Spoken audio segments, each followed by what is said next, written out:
Welcome everybody, this is Dave Schmitz, ResistanceBandTraining.com, coming to you today with another RBT Live.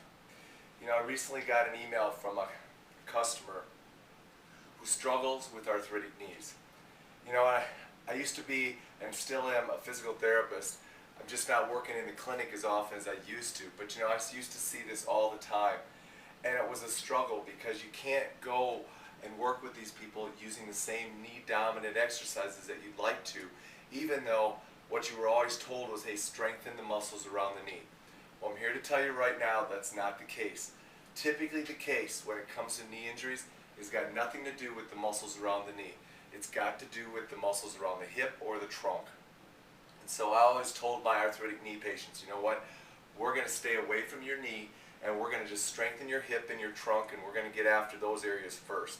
So I wanted to come today with a couple of exercises, a few exercises that I think you can work with when you have those arthritic knee situations. I'm hoping this helps out my customer and my client as well. So hey, take notice and let's see how you do. The first one is a very simple exercise. We're just going to take a one band. It can be an orange, it can be a red band. What we're going to do is we're going to step on it. We're going to give it a little turn and we're going to hook it around our hips. And we're just going to start by doing some lateral walking. Now, I don't think you can do this enough. Typically, I recommend 2 or 3 minutes of just lateral walking. Now, what you're working on is making sure those feet stay straight ahead.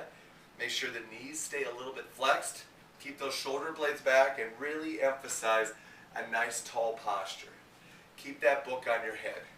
Now, if you want to go ahead and work a little bit of forward and backward, that's fine.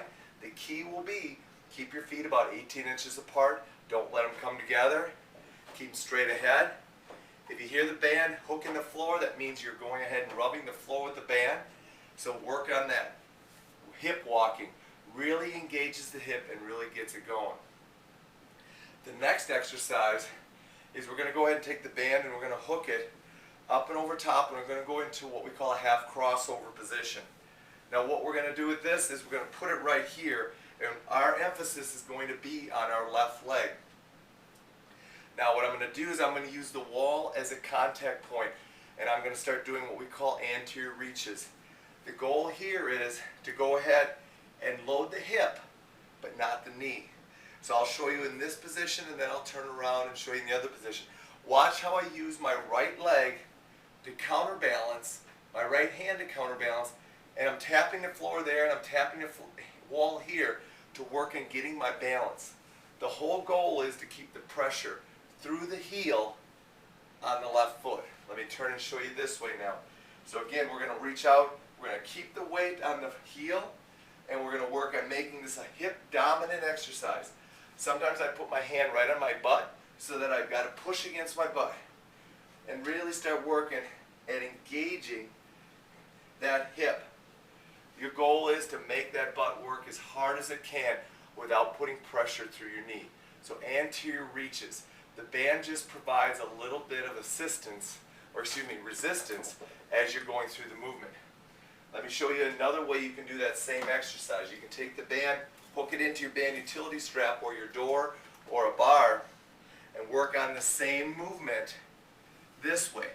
Now the difference is the band is coming through my hips. So now when I come out of the movement, I got to drive through my hips and do more of a horizontal based movement. Versus the other way, it was more of a vertical based movement. My recommendation is you work on both. Okay? Second exercise.